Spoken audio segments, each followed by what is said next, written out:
Welcome back to Rev Endurance Sports and another edition of What is in Our Stand today.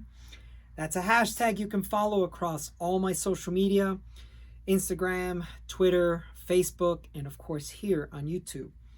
What we're going to do today is just film right here for a second while I get this front wheel. Is we are going to replace a set of Bontrager wheels and see if you can get that in. So you see all that corrosion on the spokes. So these wheels, they're Bontrager.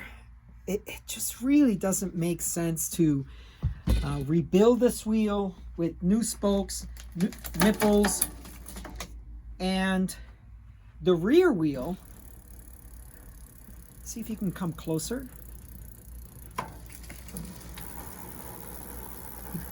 You can hear those bearings, right?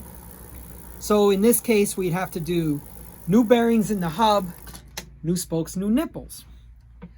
So I had a conversation with the customer and I said, listen, it's going to cost you quite a bit. Parts, labor, sinking this into a wheel set that it's not really high quality to begin with. And, you know, this is a nice Trek silk, I think they call these. It's carbon. It's got a little bit of a isolated seat tube, top tube situation. So I think it's a decent bike to hold on to for a little bit longer. And I asked her, I said, hey, how long are you planning on keeping this bike?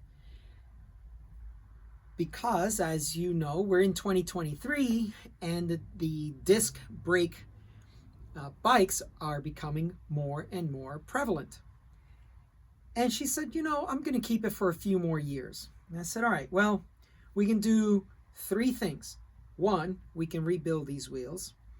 Two, we can get another set of wheels. Or three, if you plan on keeping this bike for a while, let's get you a nice set of wheels. And so she chose option three. And that's where we're at today. So option three was the HED Ardennes Black. And if it's your first time to this channel, what I want you to do is just see that textured brake track. And you can pause it and take a look at that. So this is the type of wheel I sell often to people who are kind of on the fence. Should I get a new bike? I don't know if I can spend $5,000 on a new disc brake bike. Let's say you have 3 or 4 rim brake bikes, or maybe you're someone who's been around the sport for a while, so you've got aero wheels, race wheels, you've got a multitude of various rim depths, and you're like, God, if I buy a disc brake bike, everything I've collected over the years is obsolete in a finger quote type of way. So this is kind of, you can look at it two ways. One, it could be a stopgap. Okay, I'll upgrade this bike, high quality wheels. I needed wheels anyway. Or it could also be, if I improve my braking technology and my stopping distances and all that other stuff, I get a lighter set of wheels as well. Well, why do I need a disc brake bike? Now, this is a common argument. Disc brake bikes are better for braking. I've got to get this video out because someone that I put on my bike with these wheels actually said a cuss word because he was shocked at how well the bike, when he grabbed the brakes, how well it stopped, considering he's been riding a disc brake bike. So when people say that disc brakes are better for braking, they're usually coming from the carbon clincher world. And so when they've had a carbon clincher wheel in the dry, it kind of brakes okay. In the wet, it's downright dangerous. There's just no braking power. So these wheels, when compared to carbon wheels, they're 25, because of this turbine brake technology, so TBT, 25% more braking power in the dry and 75% more braking power in the wet. So if you're coming from a carbon clincher world and you're like, rim brakes are dead, rim brakes suck, they don't brake, I'm nearly overshooting my stopping distances, or I have to anticipate way too much when I ride my rim brake carbon clincher bike, you should consider a set of these wheels. They come in various rim depths. This is the shallow profile. They come in 46 millimeter profile and 60 millimeter profile. And I've done unboxing videos there on those wheels. This wheel technology, this braking technology, because the thing is, it's not so much the rim brake, disc brake argument. It's what wheels are you using? If you're using carbon wheels, they just don't brake very well. So I generally don't ride carbon rim brake wheels. I ride these alloy wheels with that brake technology. The wheels stop when I want them to. I did get a question I got two questions the other day on these wheels. One was, does the anodized finish come off? So this is black anodized, as you can tell. Lori, who's holding the camera, and myself, we do, combined, because sometimes I don't get to 10,000, but she gets to 12.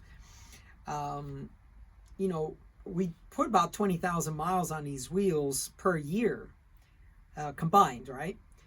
I've never had this brake track. I mean, this wheel set is about 2 years old, and there is no, and this is the front wheel, which gets most of the stopping forces. And if you're not using your front brake, please start using it. It is your most important brake. So you can see it's very little, if any, wear. And I have a fire station within like 1 mile in each direction of my shop. But that was one question. Does the anodized finish come off? The second question I got was on the hubs. What do I think about the hubs? Excuse me, the sirens. These hubs are silky smooth after thousands and thousands and thousands of miles.